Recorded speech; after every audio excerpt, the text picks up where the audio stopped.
Assalamualaikum warahmatullahi wabarakatuh.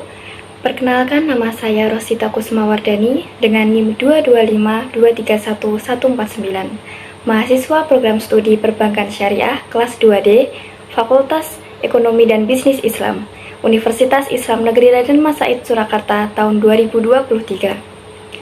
Video ini saya buat dengan tujuan untuk memenuhi tugas mata kuliah Islam dan Budaya Jawa dengan dosen pengampu Bapak Zainal Anwar, SHI MSI. Perjanjian Giyanti merupakan peristiwa yang menandai pecahnya Mataram Islam.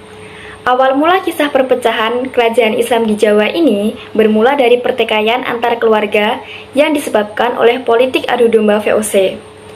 Konflik saudara tersebut melibatkan Susuhunan Pakubuwono II, Pangeran Mangkubumi, dan Raden Mas Said alias Pangeran Sambernyawa. Berdasarkan silsilahnya, Pakubuwono II dan Pangeran Mangkubumi adalah kakak beradik, yang merupakan putra dari Amangkurat IV. Sedangkan Raden Mas Said merupakan salah satu cucu Amangkurat IV, atau lebih tepatnya, ia adalah keponakan dari Pakubuwono II dan Pangeran Mangkubumi. Ketika Pakubuwono II memangku tampuk kepemimpinan Mataram Islam, ia memindahkan ibu kota kerajaan tersebut dari Kartasura ke Surakarta pada 17 Februari 1745. Perpindahan tersebut terjadi setelah Keraton Kartasura hancur akibat adanya pemberontakan yang dipimpin Mas Garendi atau Sunan Kuning pada 1742 dan mengakibatkan Istana Mataram Islam di Kartasura rusak. Hal ini semakin memperkuat Raden Mas Said ingin merebut tahta Mataram Islam dari pamannya Pakubuwono II. Karena memiliki tujuan yang sama, akhirnya Raden Mas Said bekerja sama dengan Pangeran Mangkubumi untuk merebut tahta Mataram Islam dari Pakubuwono II yang dibantu oleh VOC. Pada 20 Desember 1749, Pakubuwono II wafat. Kekosongan pemerintahan ini kemudian dimanfaatkan oleh Pangeran Mangkubumi untuk mengangkat dirinya sebagai Raja baru Mataram Islam. Situasi memanas ketika VOC mengangkat putra Pakubuwono II, Raden Mas Suryadi, menjadi Raja Mataram Islam dengan gelar Pakubuwono III.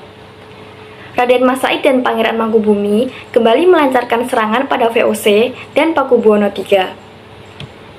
Politik adu domba yang dilancarkan VOC membuahkan hasil.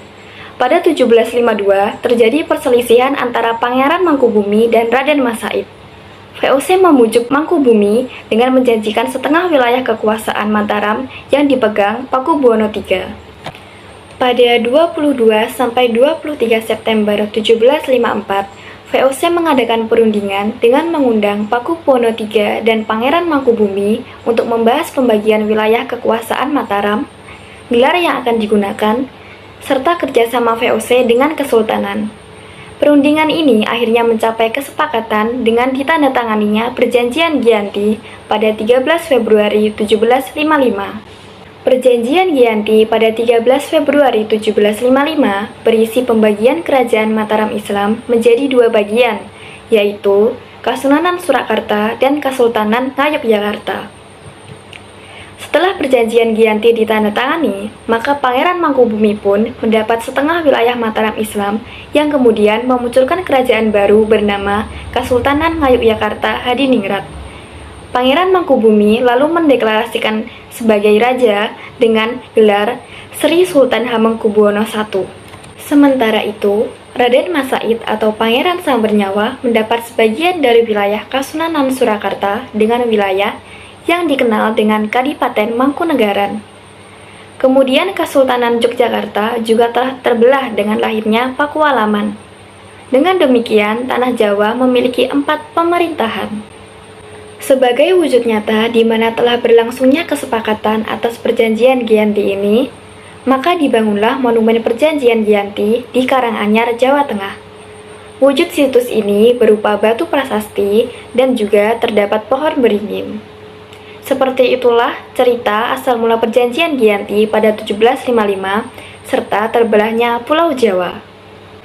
Begitulah video saya mengenai cerita singkat asal mula Perjanjian Giyanti dan terbelahnya Pulau Jawa. Sekian, terima kasih. Wassalamualaikum warahmatullahi wabarakatuh.